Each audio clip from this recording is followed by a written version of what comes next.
Quero convidar você a abrir comigo a palavra do Senhor em 2 Samuel capítulo 6. 2 Samuel capítulo 6.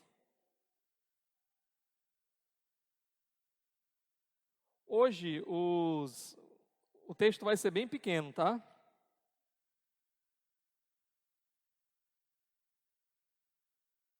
Segunda Samuel capítulo 6, nós vamos ver apenas os versículos de 9 a 11.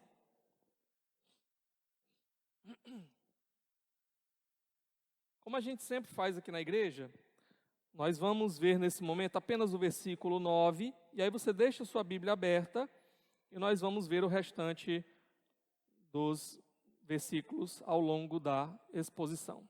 Amém? Diz assim a palavra de Deus.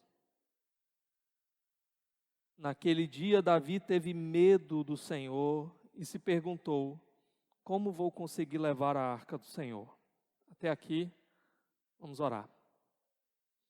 Ó Deus, obrigado pela tua palavra. Ilumina nossa mente nesse momento para entendermos as tuas verdades. Abre o nosso coração para recebermos a tua verdade, para que possamos nos agarrar a ela e viver por ela. Nos ensina, nos instrui, Senhor. Nos encoraja também. Eu te peço em nome de Jesus. Amém. Meus irmãos, há muitas músicas que tratam do tema da presença de Deus. Certamente, se eu pedir para você pensar, lembrar de uma música que fale sobre a presença de Deus, eu acho que quase todo mundo vai conseguir lembrar de alguma. Por exemplo, tem uma música, essa eu gosto, é bem antiga, essa talvez você nem conheça, tá? Que é aquela que diz assim: em tua presença sou fortalecido. Quem é que conhecia essa música? Pouquíssimos, né? Ali só, não vou nem dizer quem levantou a mão, que é para não apontar a idade, né? Não que eu tenha nessa idade assim, né? Porque eu conheci depois. Agora uma que fez muito sucesso por aí, todo mundo sabe essa música, mesmo quem não gosta sabe a letra, é aquela que diz assim, né? Quando estou em tua presença, dá vontade de pular, né? Calma, calma, pequeno gafanhoto, né?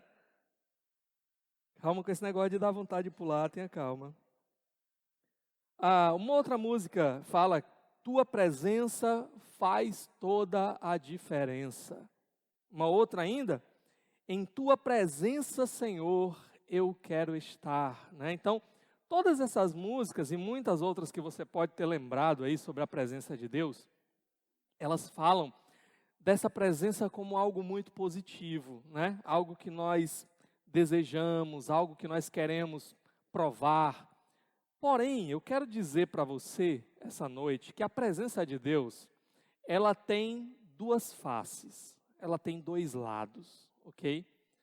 Um desses lados, a gente canta muito sobre ele, mas o outro lado, às vezes a gente não se lembra, ou talvez nem conhece esse outro lado da presença de Deus.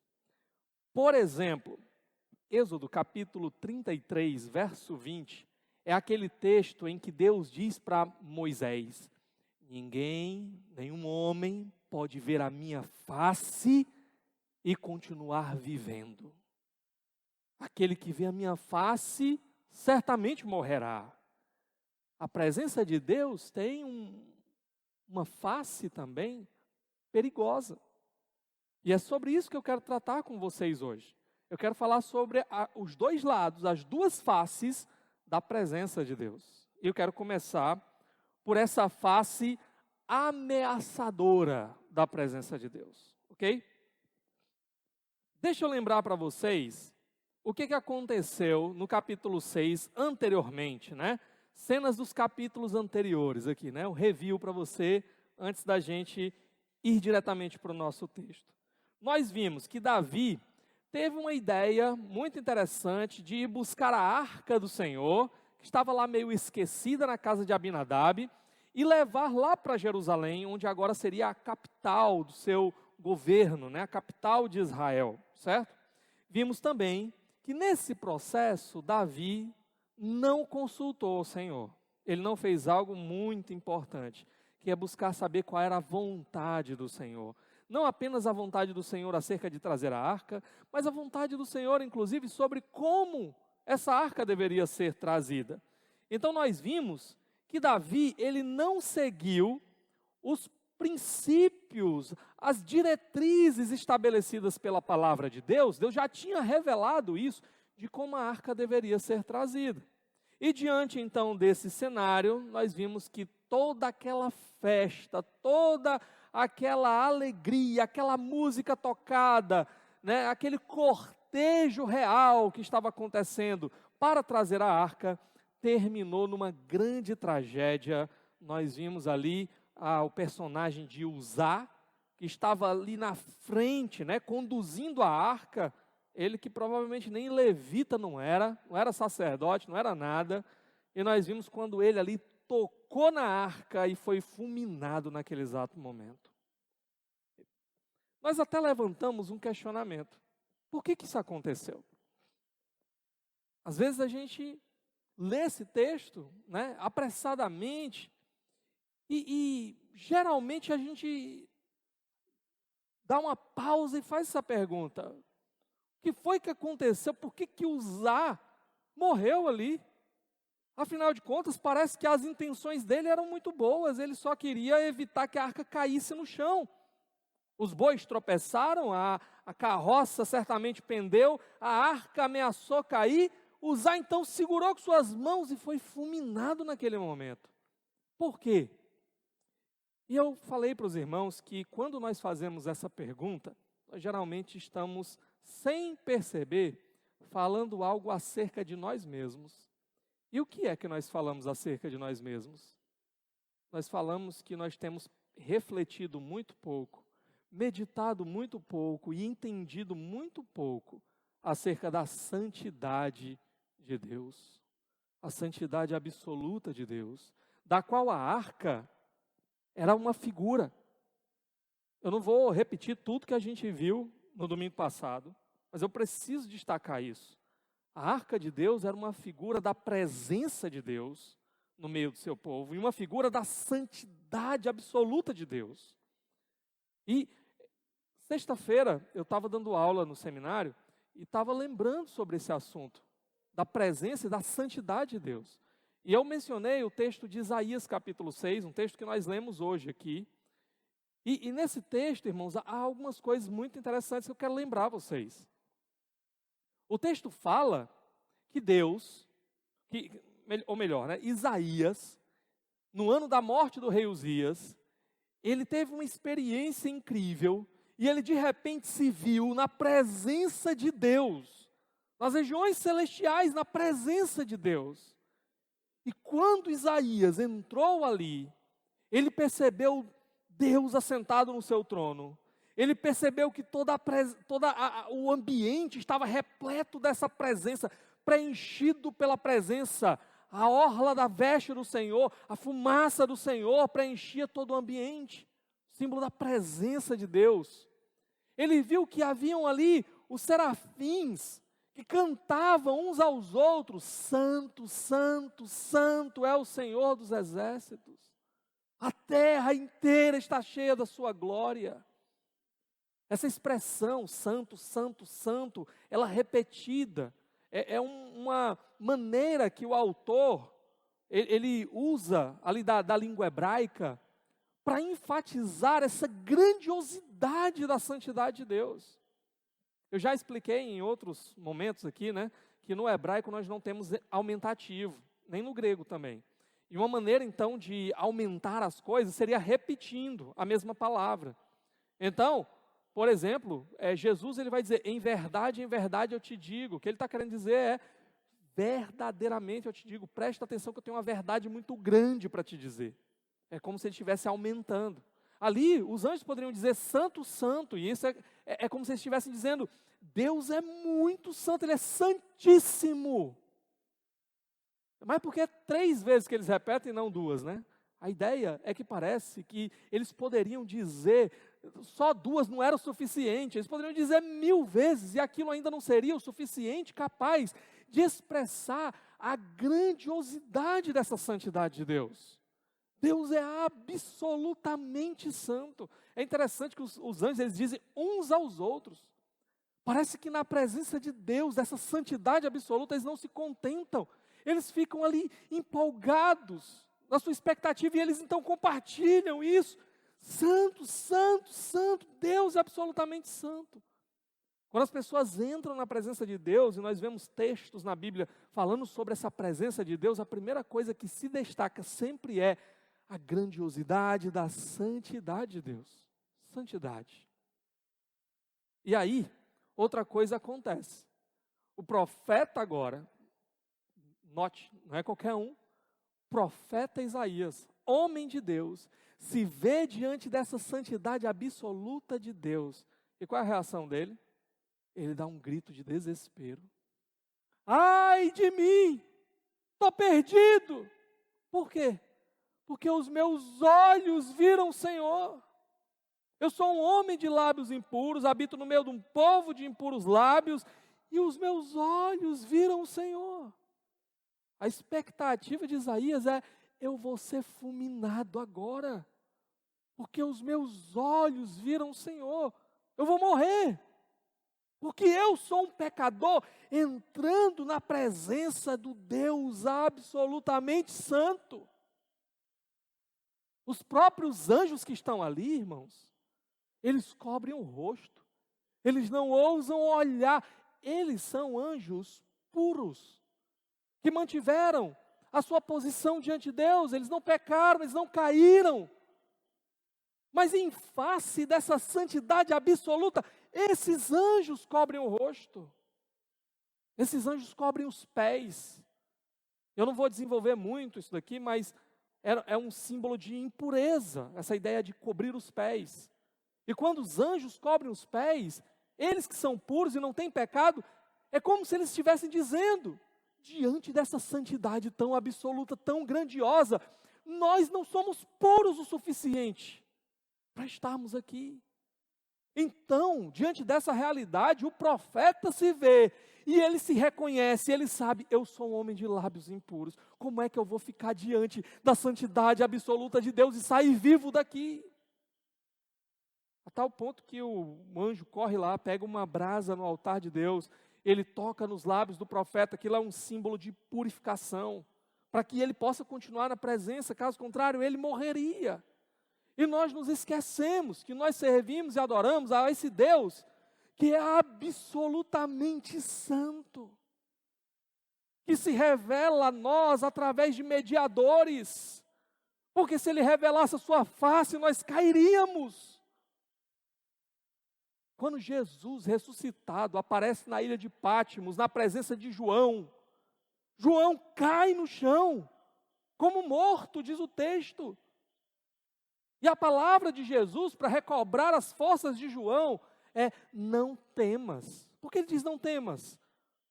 Porque João deveria estar apavorado diante da santidade de Cristo ali, da presença santa de Cristo. Então, meus irmãos, há uma face perigosa, há uma presença perigosa, quando a santidade absoluta de Deus, que não permite maldade, que não permite pecado, se encontra com a nossa miséria, com o nosso pecado. Nós estamos em apuros. A menos que algo aconteça para que sejamos purificados e possamos permanecer na sua presença, o seu juízo santo deveria cair sobre nós. Por isso há uma presença perigosa, ameaçadora de Deus. E diante desse ato imprudente, tudo, na verdade, no transporte daquela arca, foi feito sem a menor reverência, sem o menor respeito à vontade de Deus, e o símbolo da sua presença santa foi tratado como se não fosse nada, como se fosse um objeto de espetáculo ali, a ponto de quase ser derrubado no chão. E aí quando Uzá toca com a sua mão impura e pecaminosa, ele é fulminado. A presença santa de Deus desrespeitada. Davi, então, se vê nessa cena. Agora, aquela grande festa é interrompida. Há uma morte, uma tragédia naquela festa. E a reação de Davi foi que ele ficou irado. Nós vimos, no verso 8, Davi ficou contrariado, diz o meu texto aqui, porque o Senhor em sua ira havia fulminado Uzá. Essa ideia de contrariado parece às vezes suavizar um pouquinho. A ideia parece que a ira de Davi se acendeu. Contra quem? Contra Deus. Davi ficou irado contra o Senhor. Os casais que foram recentemente lá para o nosso culto de casais junto com o pastor Rômulo, lá em Aquiraz, né? Ele falou sobre esse aspecto da ira como uma insatisfação que surge no nosso coração. E é isso que acontece com Davi aqui. Os planos de Davi foram frustrados. A sua imagem foi arranhada. Afinal de contas, quem idealizou tudo isso? Quem é que está tocando as coisas dessa maneira? E quem, portanto, em alguma medida, em grande medida, acaba sendo responsável pela morte desse homem aqui? Davi. Então, envergonhado, frustrado, com aquilo que deveria ser a coroação dessa grande festa, a chegada da arca em Jerusalém, ele agora tem que ficar pela metade do caminho com o morto aos seus pés. O coração de Davi agora se enche de insatisfação.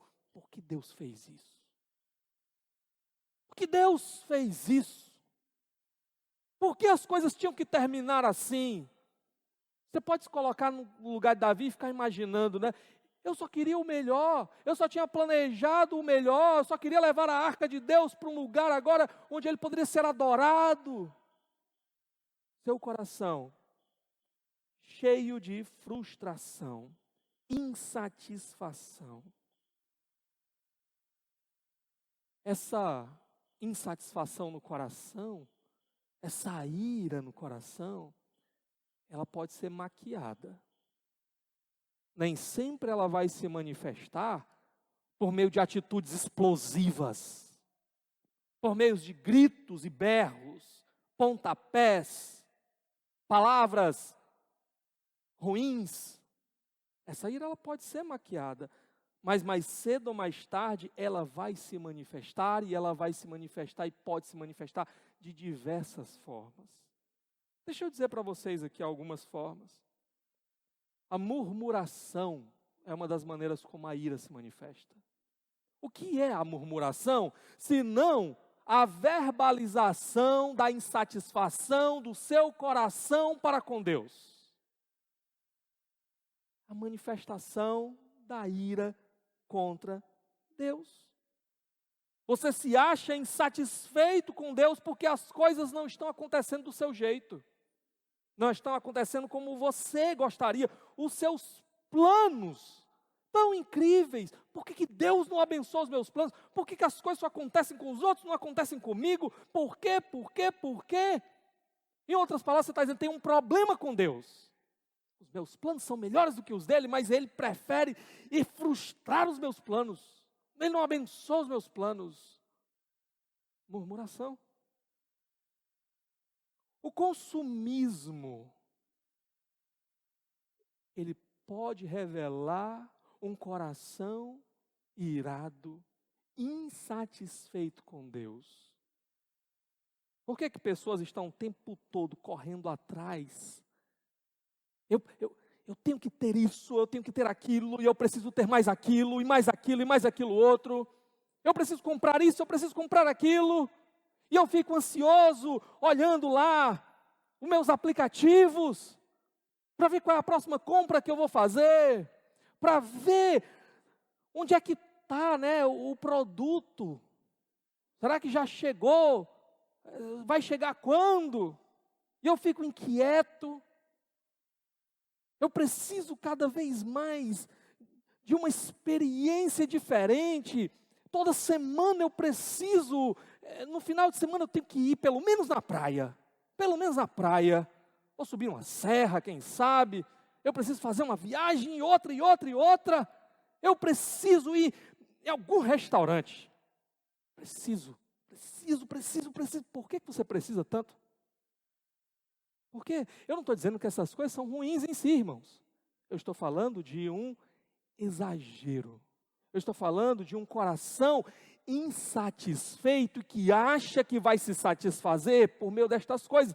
Esse coração, muitas vezes, porque ele não é preenchido pela presença de Deus, por satisfação com Deus, ele busca preencher esse vazio de prazer com outra coisa.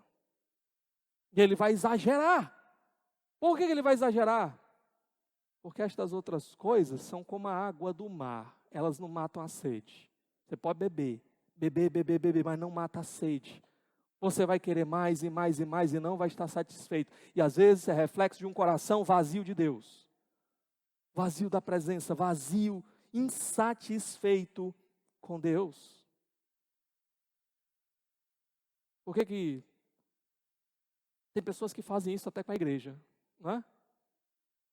Não, acho que está meio, né, o culto, liturgia, precisando de uma coisa diferente. Aí domingo eu estou num canto, no outro eu estou no outro, no outro eu estou no outro, e aí vai. Por quê? Porque o culto a Deus, normal, com os elementos que Ele estabeleceu para a gente realizar, já não satisfaz meu coração, não preenche mais. Então eu ainda sei que eu preciso de alguma coisa, eu vou atrás ver se eu encontro em outro lugar. Essa experiência que vai trazer prazer ao meu coração, porque eu já não tenho mais prazer no culto, puro e simples. Preciso de mais. Por que tem pessoas que trocam o culto a Deus por qualquer outra coisa? Troca o culto a Deus para ficar em casa assistindo Netflix. Olha aí. Não vou para o culto hoje não. Tem que terminar a minha série da Rainha das Lágrimas. Né? Sinto muito, você não vai terminar. Não lançaram ainda todos os episódios. Né? Por que tem pessoas que trocam o culto por jogo de futebol, não é não? Vai dar para ir não para o culto hoje não, pastor. O Senhor marcou o culto logo para o dia que meu time vai estar. Aí não dá, né? Você já ouviu aquela música assim, ó, do crente ao ateu, né? Ninguém explica crente que marca festa de aniversário para a hora do culto. Do crente ao ateu, ninguém explica. Rapaz, você tem uma semana toda. Tem o horário da manhã, inclusive, e tem o horário depois do culto. Por que tem que ser na hora do culto? Eu fui uma vez para uma cidade e estava de férias lá, eu acho, e fui visitar uma igreja lá. Aí, quando eu cheguei na igreja, pouquinha gente, aí eu achei, não, normal, né? A igreja deve estar ainda aqui. Aí eu descobri que não, que tinha pouca gente, porque uma irmã da igreja tinha feito o aniversário do filho dela, na hora do culto. E os irmãos tinham ido para o aniversário. E Deus estava lá, né? Cadê o culto? Por que essas coisas acontecem? Por que trocamos por qualquer coisa? Insatisfação com Deus. Deus, a presença de Deus não é o centro da nossa vida. Não é o que nos dá de fato prazer. Então, se não é, e aparece outra coisa que eu acho que vai ser mais legal, aí casou. Deus, o culto a Deus, ele é um pequeno compromisso na minha agenda. Se der para eu cumprir, eu vou lá e bati o ponto. Se não der também, paciência, haverão outros cultos. Mas não é a prioridade, porque a prioridade é o que satisfaz o meu coração. E não é Deus que está satisfazendo mais. Não é o culto que satisfaz mais. A sensualidade pode ser uma manifestação de um coração irado e insatisfeito com Deus. Como assim, pastor? Agora eu não entendi, foi nada. Pois deixa eu lhe explicar, tá?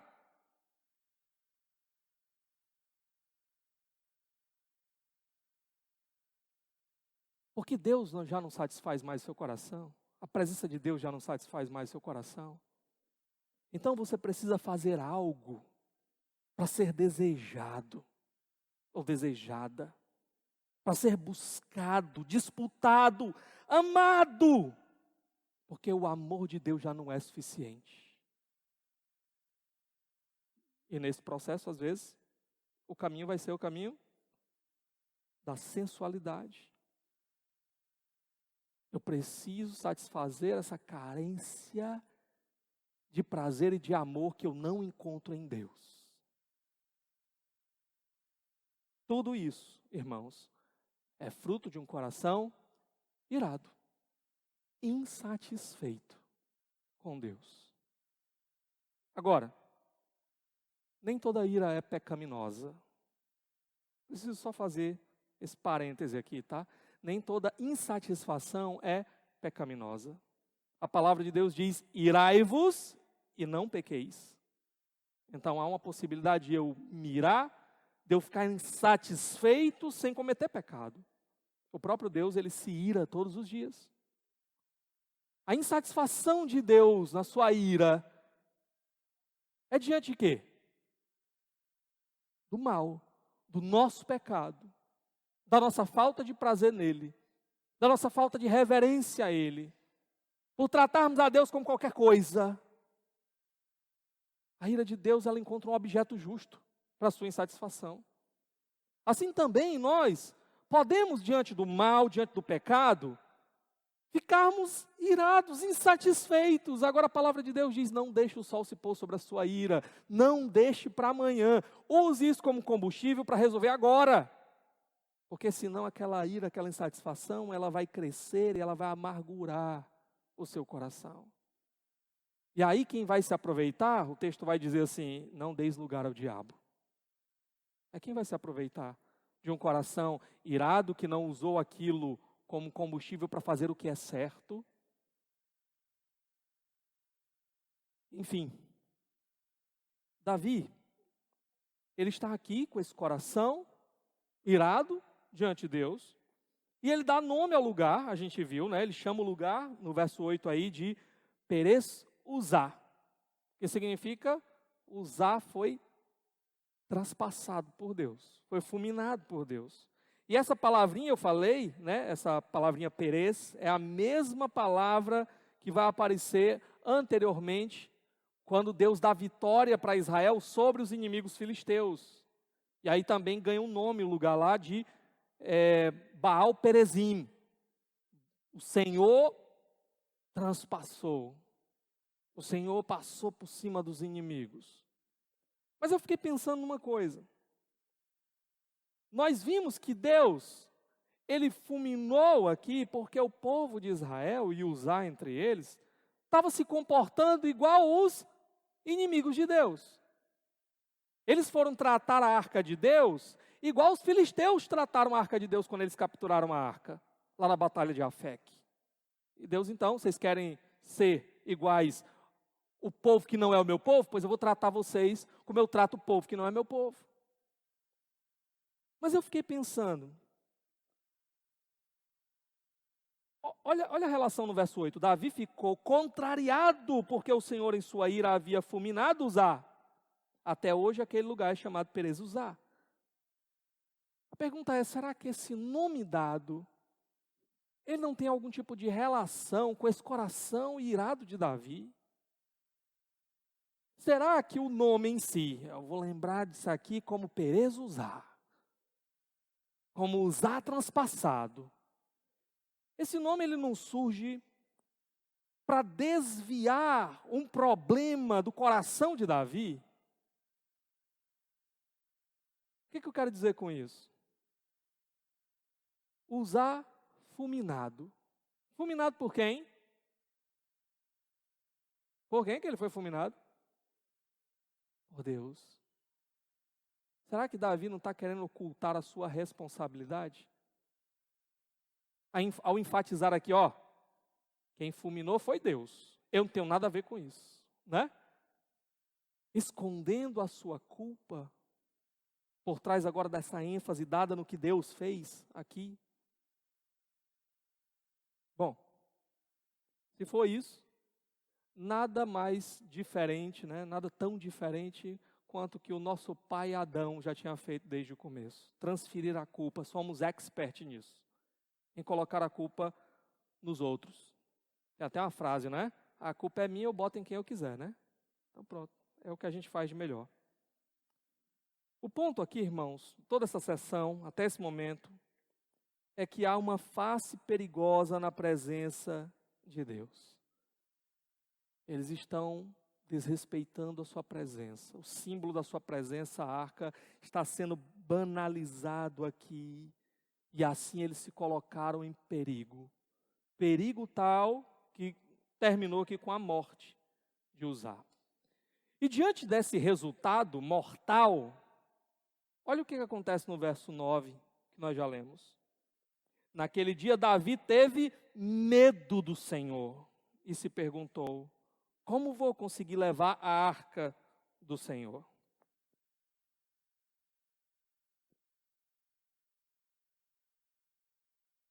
Davi aqui, ele vê agora o grande perigo no qual ele estava envolvido. Uzá morreu, podia ter sido Davi. Podia ter sido outras pessoas. Há um perigo aqui. E agora? Ele vê também os seus planos cada vez mais distantes de se concretizarem. O plano era levar para Jerusalém. O Davi agora está dizendo o quê? Como é que eu vou levar essa arca? Bom, parece que essa expressão de Davi, como eu vou conseguir levar a arca do Senhor, ela também reflete ainda esse coração frustrado, insatisfeito com Deus, Deus que frustrou os seus planos. E ela resulta aqui numa desculpa de Davi para deixar a arca de lado. Bom, se Deus está irado, como é que eu vou levar? Não tem como levar, então vamos deixar a arca por aqui mesmo. Eu é que não vou mais assumir essa responsabilidade. O coração insatisfeito de Davi. E um ponto importante também é que é muito mais fácil fugir do que se humilhar na presença de Deus. É muito mais fácil. Diante dos nãos de Deus, ao perceber o seu coração irado, insatisfeito com Deus, esse vazio, essa falta de presença, essa falta de desejo, é muito mais fácil você tentar achar desculpas, você fugir, você correr, do que você fazer o caminho inverso. Senhor, eu tenho pecado contra Ti. A Tua palavra me encoraja. Buscar-me-eis e me haverão de encontrar. Quando vocês me buscarem de todo o coração. E se eu estou sentindo ausência, apatia espiritual, Senhor, parte do problema talvez é porque eu tenho negligenciado o Senhor, eu tenho corrido atrás de outras coisas, o Senhor não tem sido prioridade para mim, eu tenho vivido dia após dia longe da Tua presença, afastado da Tua presença, e por isso eu já não sinto mais sede pela Tua presença. Eu tenho substituído a Tua presença pela presença de outras coisas. Mas eu preciso que o Senhor mude minha vida, porque eu sei que eu preciso do Senhor. Eu preciso que o Senhor mude meu coração, porque eu sei, Senhor, que sem Ti eu estou perdido. É mais fácil fugir, é isso que parece que Davi quer fazer aqui. Ele então desiste de carregar a arca. Olha comigo o que vai acontecer no verso 10. Por isso ele desistiu de levar a arca do Senhor para a cidade de Davi. Em vez disso, levou-a para a casa de Obed-edom de Gate. Vamos com calma aqui. Um homem morreu. Levar essa arca é um negócio perigoso. A presença de Deus desrespeitada que pode se manifestar contra pecadores de uma maneira perigosa. Então Davi está dizendo, eu não vou mais levar a arca. Mas aí o que Davi faz? Vocês imaginam aí, né? Davi mandando um áudio aqui do WhatsApp para o Obed-Edom, né? Obed, fala cara, que é Davi, né? E aí, tudo bem, beleza? Ei, deixa eu só te perguntar uma coisa, tu pode fazer um favor para mim? Tem como eu deixar a arca do Senhor aí na tua casa, né? Acabou de morrer um cara para tocar na arca, né? É só uma coisinha, vai ocupar nem muito espaço não, né? A arca, tem como eu deixar aí na tua casa a arca? A pergunta aqui para nós é, quem era esse Obed-Edom de Gate? Não há um consenso aqui entre os estudiosos sobre esse personagem. Alguns acham, primeira alternativa aqui, que ele seria um levita. Mas, ao mesmo tempo, alguns acham estranho que ele fosse um levita por causa do seu próprio nome. A localização aqui, Obed-Edom de Gate. Né? Edom, por exemplo, de onde vem os edomitas, né, eram descendentes ali do irmão de Jacó, de Esaú. Eram inimigos do povo de Deus aqui. Gate era uma das cidades lá dos filisteus também. Então, alguns entendem que provavelmente esse homem, ele nem israelita era um estrangeiro. E aí fica, mas por que Davi deixaria a arca na casa de um estrangeiro? Vocês devem lembrar que Davi viveu entre os filisteus. Davi tinha, inclusive, filisteus servindo juntamente com ele. Alguns entendem, então, que talvez Davi tivesse uma amizade ali, e alguns homens ali devessem alguns favores para Davi, e Davi pensou que seria uma boa ideia, né? O lugar mais próximo, talvez, onde ele pudesse deixar a arca, estava ali esse cara que ele conhecia, Obed-Edom. Deixa na casa de Obed-Edom. É aqui mais pertinho, a gente já resolve esse problema. Só que outros acham que também seria estranho Davi deixar a arca nas mãos dos filisteus, os inimigos do povo de Deus. Um ponto importante para nós é que esse nome de Obed-Edom, ele vai aparecer dentro da genealogia dos filhos de Coré, ou seja, entre os levitas. Se você olhar em 1 Crônicas capítulo 26, por exemplo, vou até abrir aqui, 1 Crônicas 26.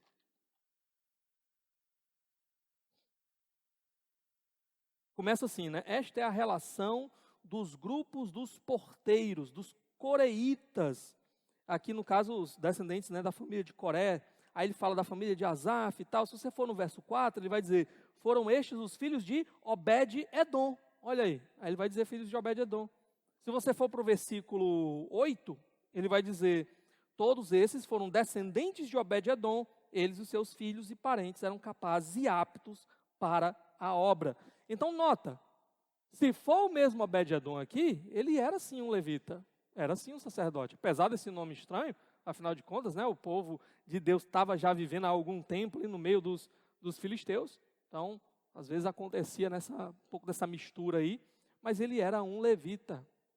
E, portanto, seria prudente, de fato, deixar a arca nas mãos de um levita. Eram os sacerdotes, os levitas, que eram responsáveis pelo cuidado. Ok? Bom, Davi aparentemente resolve aqui esse problema. E o que é que vai acontecer agora? Agora nós vamos enxergar uma outra face da presença de Deus. Eu tenho mostrado até aqui essa face ameaçadora, essa face de Deus aqui, né, perigosa. Mas há também, irmãos, uma face abençoadora da presença de Deus. Olha comigo o verso 11. A arca do Senhor ficou na casa dele por 3 meses, e o Senhor o abençoou e a toda a sua família. Olha o resultado da presença da arca. A arca, mais uma vez, símbolo da presença do próprio Deus. Olha o resultado da presença de Deus na casa de Obed-Edom. Bênção. Foi abençoado Obed-Edom, foi abençoada a família dele toda, por causa da presença de Deus ali. Irmãos, como é que essa presença, essa bênção, ou melhor, ela se manifesta? Através de ordem. A bênção de Deus, ela traz ordem. Ordem àquilo que estava caótico. Ordem é aquilo que estava em rebelião, em desordem, em caos, em oposição. Quando a gente estuda, por exemplo, o livro de Provérbios, que a gente já estudou aqui na igreja, nós percebemos o autor falando muito sobre isso, né? Sobre o sábio, que ele obedece aos princípios de Deus, obedece à palavra de Deus, e o resultado é o quê? As coisas vão ficando em ordem na vida dele. O tolo, por não obedecer, ele vai sofrer consequências muito ruins, né? Vai aparecer alguém querendo matar ele, ele vai cair numa cilada, ele vai... Enfim, por quê? Porque ele está indo para fora do círculo da bênção de Deus, do círculo da ordem. E fora desse círculo da bênção de Deus, só tem destruição, miséria, caos. Agora, um ponto importante, então, é que quando a gente estuda Provérbios, nós vemos que quando a gente vai ajustando a nossa vida, vamos agindo com responsabilidade, com prudência, observando com sabedoria as coisas, nos esforçando, as coisas tendem a ir se ajustando na nossa casa. Os nossos relacionamentos, eles vão se ajustando, as nossas finanças vão se ajustando. Provérbios fala sobre tudo isso, não é? Porém, a gente precisa lembrar também que existem as exceções à regra, ok? Nem todo mundo que está lá servindo ao Senhor fielmente, buscando fazer a vontade do Senhor fielmente, vai viver um mar de rosas. A gente pode lembrar aqui do caso de quem? Jó, não é? O próprio Deus deu testemunho de Jó. Vistes o meu servo Jó, homem justo, fiel. Olha aí, Deus falando isso de nós. Deus falou isso de Jó. E o que acontece na vida de Jó? Depois, uma série de tragédias, calamidades. Existem exceções. Mas, quando a gente vai para o Novo Testamento, olha para a vida dos discípulos de Jesus no Novo Testamento. Os caras começam a ser perseguidos, terminam a vida mortos. É por quê? Porque eles foram imprudentes? Foram desobedientes? É porque eles estavam fora da bênção de Deus? Não! Então como é que é isso daqui, pastor? É porque o elemento principal, onde essa ordem operada pela bênção de Deus atua, é no nosso coração. Esse é o primeiro lugar, e é o lugar mais importante que Deus quer colocar em ordem. As outras coisas são boas, e geralmente nós tendemos a receber bênçãos de Deus nessas outras áreas também. Mas sabe, se tudo estiver muito difícil na nossa vida, mas o nosso coração, ele estiver cheio dessa bênção da presença de Deus, ele vai se encontrar em ordem, ele vai conseguir passar pelos desafios que aparecerem ao longo do caminho. Quando o meu coração está em ordem, eu descubro quem eu sou, eu descubro a minha identidade, eu descubro propósito, eu sei por que eu estou aqui. Deus me criou e Ele me disse que agora eu serei a sua imagem e semelhança no mundo. Eu entendo que eu vivo para representar Deus nesse mundo. Eu entendo o propósito da minha existência. E sabendo disso, eu agora alinho a minha identidade com esse propósito de Deus. Eu sei o que Deus quer para mim, pois eu quero viver o que Deus quer para mim. Quando meu coração está em ordem, eu consigo fugir do desespero, da desesperança, porque eu sei para onde é que eu estou indo. Eu sei quais são as propostas, as promessas, os propósitos de Deus para mim. Eu sei que eu posso perder tudo aqui. Mas haverá um dia que eu estarei na presença consumada dEle. Que naquele dia Ele enxugará dos meus olhos toda lágrima e toda dor. Que naquele dia Ele vai olhar para mim e vai dizer: entra, bendito do meu Pai, desfruta de toda a bênção, de tudo que eu preparei para ti. Eu sei que nada nesse mundo pode me arrancar do amor de Deus. E que as tribulações têm prazo de validade. Quando meu coração está em ordem, então eu consigo enxergar e consigo avançar e consigo enfrentar, sabendo que o final da história ainda não é aqui. A história ainda não acabou. Então, nem sempre, irmãos, a bênção de Deus vai se manifestar através das coisas todas irem dando certo nas diversas áreas externas da minha vida. Mas certamente a presença de Deus, a bênção da presença de Deus, ela vai se manifestar num coração que agora está alinhado com o Senhor.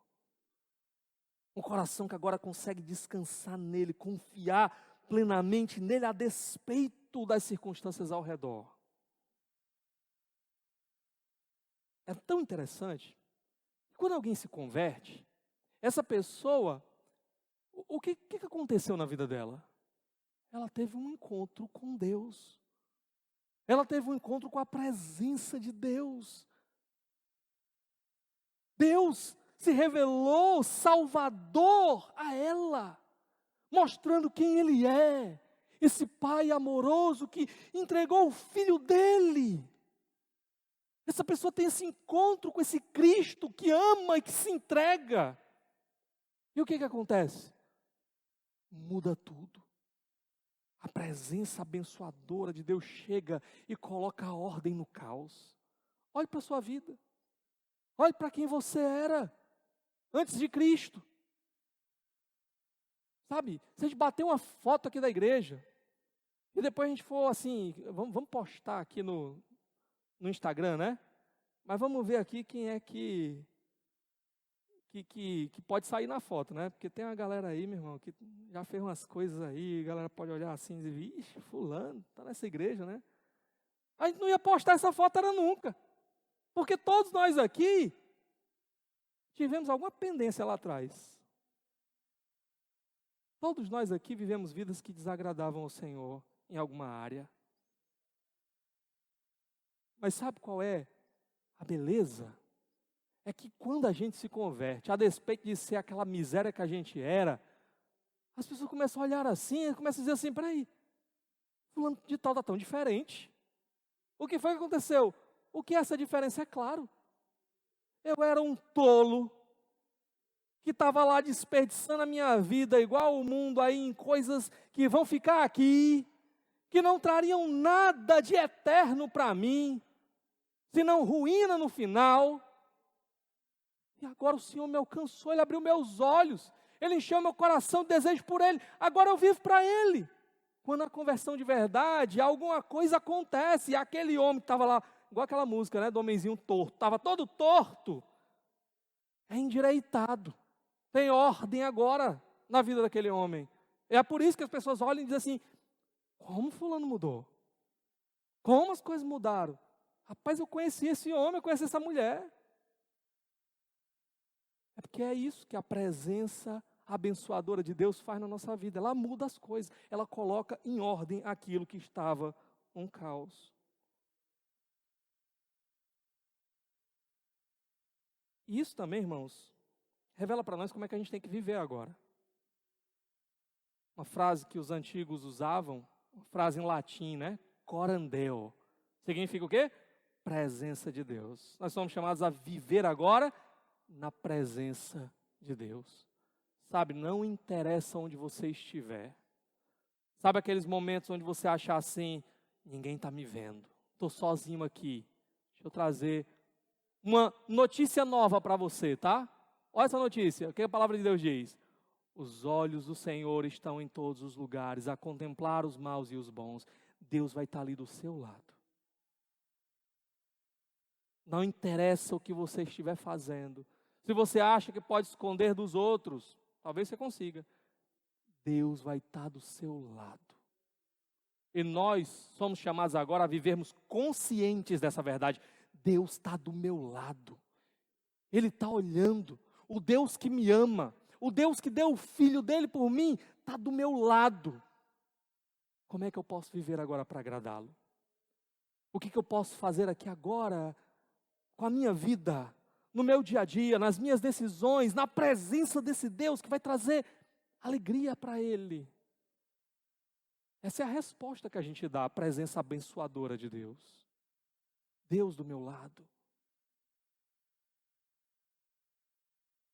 Isso também, como eu falei para vocês, coloca o nosso coração no lugar certo e nos ajuda a não vivermos inquietos desesperados como o mundo. Olha as palavras de Jesus. Mateus capítulo 6. Vou ler o verso 25, depois vou ler o verso 27 e o verso 31 a 33. Texto que todo mundo conhece. Diz assim, verso 25. Por isso vos digo, não andeis ansiosos pela vossa vida, quanto ao que haveis de comer ou beber, nem pelo vosso corpo, quanto ao que haveis de vestir. Não é a vida mais do que o alimento e o corpo mais do que as vestes? O Senhor não nega que essas coisas são importantes para nós. Ele não nega. O ponto dele é que a gente não pode viver desesperado. Ai, meu Deus, eu não vou ter nada para vestir, nada para comer, as contas vão chegar, eu acho que é melhor não viver mais. Ele diz, qual de vós, por ansioso que esteja, pode acrescentar um côvado ao curso da sua vida? Verso 31 a 33 ele vai dizer, portanto, não vos inquieteis dizendo, que comeremos, que beberemos, ou com que nos vestiremos? Porque os gentios, aqueles que não conhecem Deus, que não tiveram um encontro verdadeiro com Ele, que não desfrutam da sua presença abençoadora, porque os gentios é que procuram todas estas coisas. Pois vosso Pai Celeste sabe que necessitais de todas elas. Buscai, pois, em primeiro lugar o seu reino e a sua justiça, e todas estas coisas vos serão acrescentadas. O que ele está dizendo? Troca o seu desespero pela presença do Senhor. Busque ao Senhor, ao seu reino. Busque, Ele sabe o que você precisa. Ele é um Pai amoroso. Ele vai cuidar, Ele vai suprir. E quem está falando para você aqui é alguém que já passou por momentos de escassez na vida. E que viu esse cuidado sobrenatural de Deus, de maneiras inexplicáveis. Sem saber como, sem saber de onde. A mão de Deus vem em socorro. O coração em ordem, suprido pela bênção do Senhor, ele passa. O texto está dizendo aqui, em nenhum momento, que ele não vai, que esse coração não vai passar por momentos de, o que é que eu vou comer? O que é que eu vou vestir? Ele está dizendo que ele sabe onde é que ele encontra segurança, onde é que ele encontra paz. É na fé de saber que ele tem um Pai que cuida dele. Um Pai que o abençoa e que vai continuar suprindo. A diferença básica aqui é entre aquele que é filho de Deus e confia e aquele que é gentil. A diferença básica está no quê? No relacionamento com Deus. No relacionamento com a presença abençoadora de Deus. Irmão, para pensar um pouquinho e lembra o que é que Deus já fez na tua vida. O que é que Ele fez? Quem era você? Onde é que você estaria hoje se não fosse o Senhor na sua vida? Onde é que você estaria? Em qualquer lugar, menos aqui, adorando o Senhor. O que foi que Deus já fez na tua vida? Sabe o que Ele fez? Um dia Ele decidiu te amar, a ponto de mandar o Filho dEle para subir naquela cruz, para tomar o juízo por pecados que eram seus e meus, para nos dar uma nova vida. O Filho dEle entregue naquela cruz, sangrando por mim, por eu, miserável pecador, eu que merecia tudo aquilo, o Filho dEle no meu lugar. Ele fez isso por mim. Esse Deus que entregou tudo por mim, Ele não é digno que eu entregue tudo de volta a Ele. Mas esse Deus que fez tudo por mim, como não suprirá as minhas necessidades? Como não segurará na minha mão até o final? Eu posso confiar nesse Deus. Eu posso descansar nesse Deus. Bom, meus irmãos,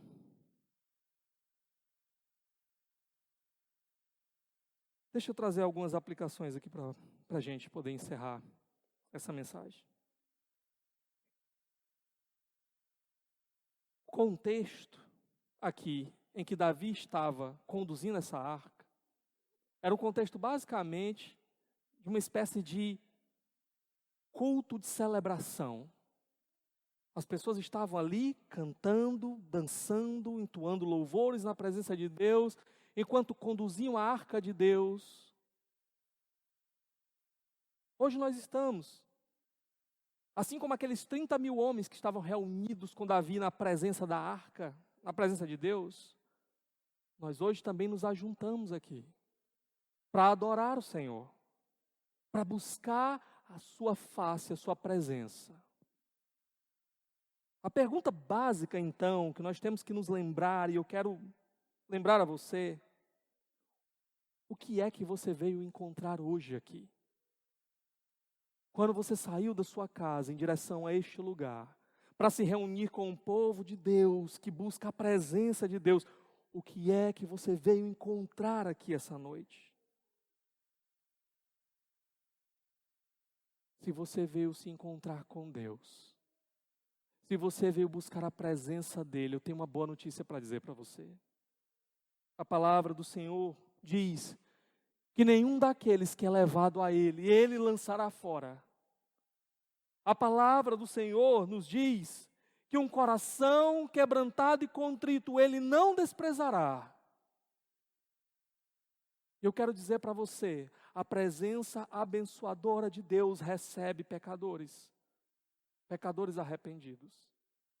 Se você veio hoje aqui com um intuito, eu não sei como tem sido a tua vida, mas se você quer encontrar com Deus, a fim de que sua vida esteja agora nas mãos dEle, a fim de que Ele refaça tudo, eu quero dizer para você, Ele não despreza um coração contrito e arrependido na sua presença.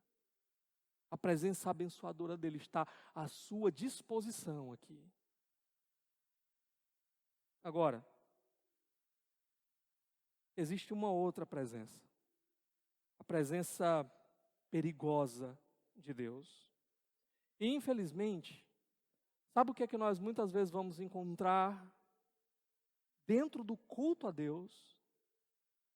Muitas vezes nós vamos encontrar pessoas que estão com um coração irreverente na presença de Deus. Que simplesmente vêm de qualquer jeito, como se o que eles viessem encontrar aqui não fosse Deus. Apenas participar de alguma coisa. Apenas talvez botar o papo em dia com alguém que ele conhece, que é da igreja. Mas que vem sem essa percepção, eu vou estar entrando na Assembleia do Deus Santo, para me encontrar com o Deus Santo. Nós encontramos corações desobedientes, mesmo no culto a Deus. Pessoas que têm vivido como se Deus não existisse. Que têm gastado a sua vida mergulhado no pecado. Como se Deus não existisse. Mas que acham que ainda podem se dizer crentes. Porque acham que tudo que importa está no domingo na igreja. De segunda a sábado, eu vivo como um ímpio, como um mundo. Eu não estou nem aí para Deus, eu quero saber é de satisfazer esse coração insatisfeito, com os prazeres que o mundo puder me dar. Mas aí no domingo eu vou na igreja. Aí no domingo eu vou na igreja, por quê? Porque aí naquela hora, no final do culto, quando o pastor levanta a mão e diz que a graça do Senhor Jesus, o amor de Deus, o nosso Pai. Aí pronto, aquela hora ali, eu peguei minha bênção, né? O Senhor limpou tudo ali para trás, vamos para frente. Vamos para mais uma semana de pecado. Cuidado com a presença de Deus. Cuidado com a presença de Deus. Vocês não leram lá 1 Coríntios, não? Toda ceia a gente lê. Tinha gente que estava ficando doente, gente que tinha morrido. Porque vinha participar da ceia do Senhor com uma vida completamente desaprovada, em pecado contra Deus. Pecado não arrependido, endurecido, não é uma vida endurecida, coração não arrependido. Cuidado com essa presença de Deus. Pessoas que vêm com o coração cheio de desprezo por Deus. Desprezo por Deus. Coração que não tem nenhum prazer por Deus. Nós encontramos isso. O livro do profeta Malaquias, os sacerdotes iam fazer o culto a Deus e na hora desrespeitavam a palavra de Deus. Deus diz, o sacrifício tem que ser feito do animal de humano, sem defeito. Eles davam o cego, o coxo, o pior. Faziam as coisas de qualquer jeito no culto a Deus. E a palavra de Deus foi, não tem ninguém aí que apague a luz e encerre essa bagunça que vocês estão fazendo, porque isso não é culto. Isso não é adoração. Eu não quero de qualquer jeito. Eles olhavam para o culto a Deus, eles diziam assim, canseira, enfado. Está na hora de ir para o culto. Mais uma vez. Sabe, Deus diz assim, encerra com isso, vai-se embora. Não precisa não. Ele quer um coração que tem prazer nele. Que anseia por ele. Que deseja estar na presença dele. É isso que ele quer. Mas como é que você tem tratado o culto a Deus? Como é que você tem tratado esse momento aqui, que nós reunimos na presença de Deus? Como é que você tem tratado? A palavra de Deus diz que tem que haver ordem e decência aqui. Grande parte do problema ali de Davi é que estava tudo em desordem. Completa desordem.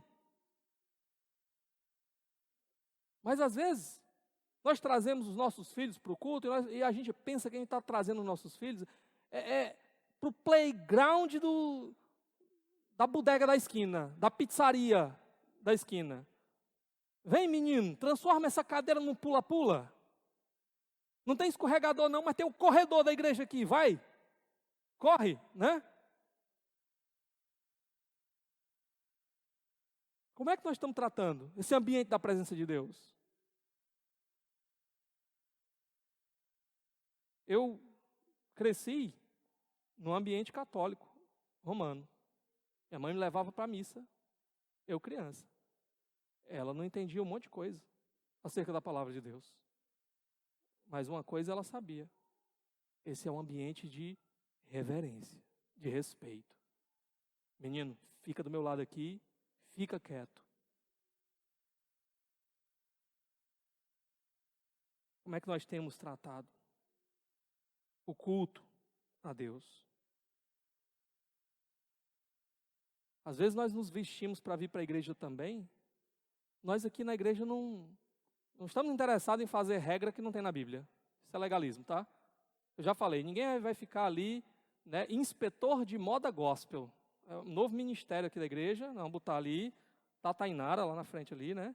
Ela é a Leidinha, na porta, porque foi entrando, vai avaliando, peraí, né? Tá fora do padrão, irmão, por favor, volte em casa, troque de roupa, né? Tá fora do padrão. Não vamos criar esse ministério aqui, tá? Mas nós, parece que estamos indo encontrar com qualquer outra coisa, menos com Deus. A nossa roupa não revela que nós estamos indo encontrar com o nosso Deus Santo. Nosso Deus Santo. Como é que nós temos tratado o culto a Deus? A gente já começa errado com o horário. O culto é 5 horas. 5h15, 5h20. Ela está quase terminando o louvor, ainda tem gente chegando ali. Irmãos, imprevistos acontecem. Eu sei que imprevistos acontecem. Mas às vezes, eu tenho a impressão de que nem sempre é imprevisto. Eu tenho a impressão de que às vezes é simplesmente desprezo, desleixo. Eu não me interesso em chegar na hora. Essa é a verdade.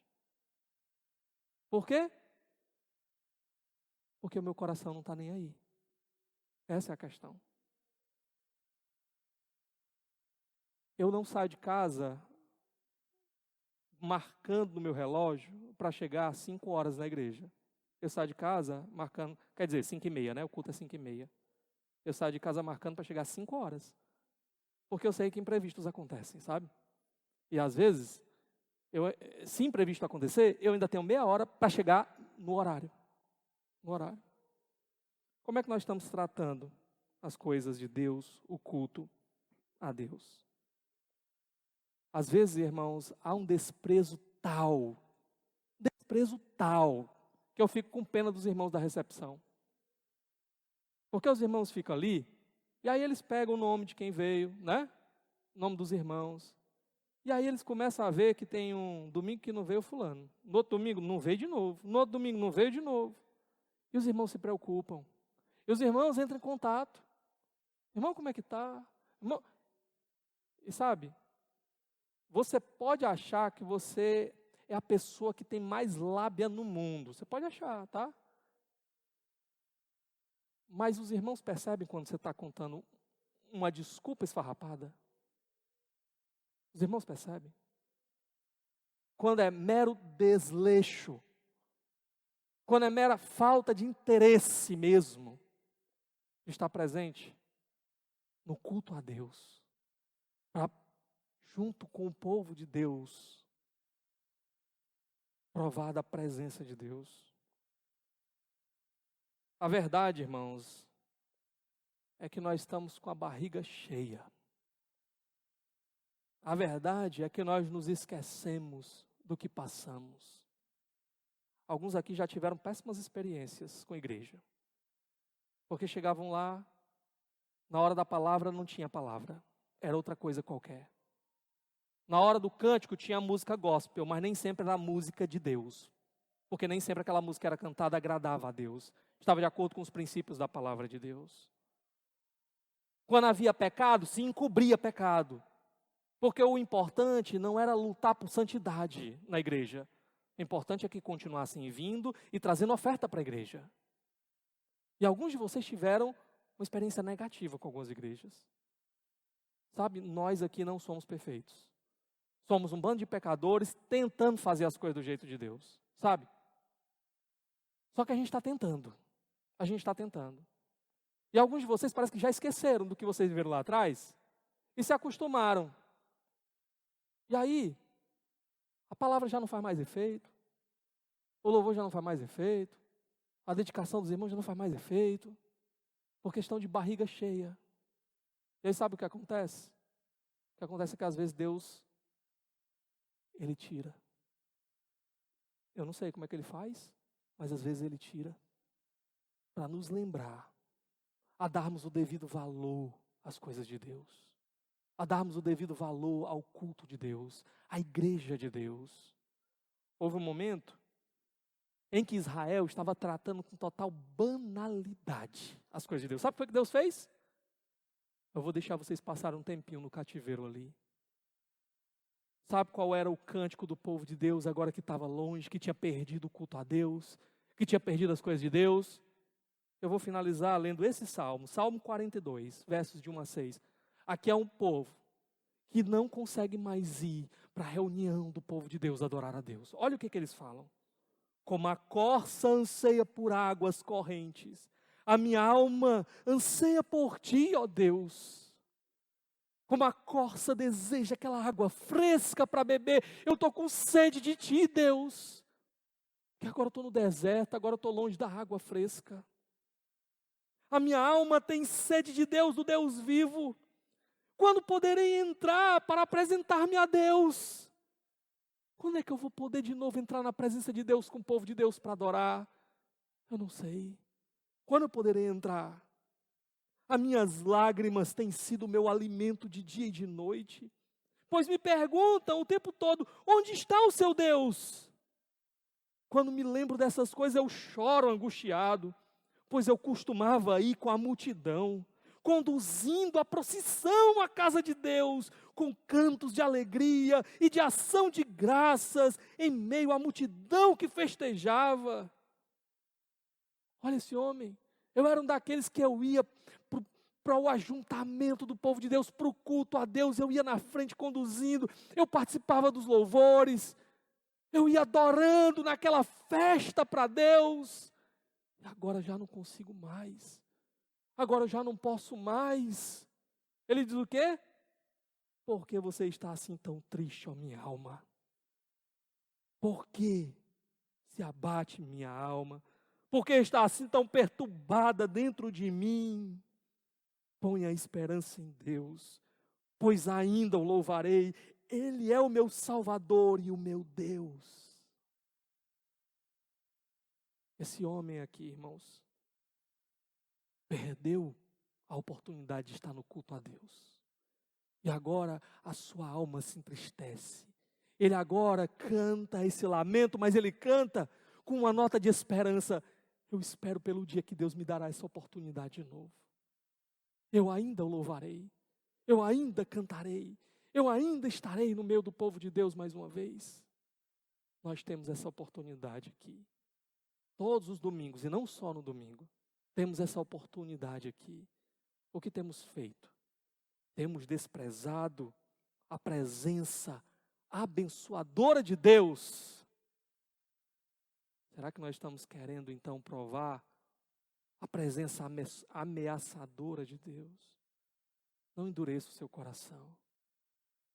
Levante-se de onde você tem caído e clame a Deus. Deus, me dá um coração que anseia de novo pela tua presença. Me dá um coração que anseia por ti.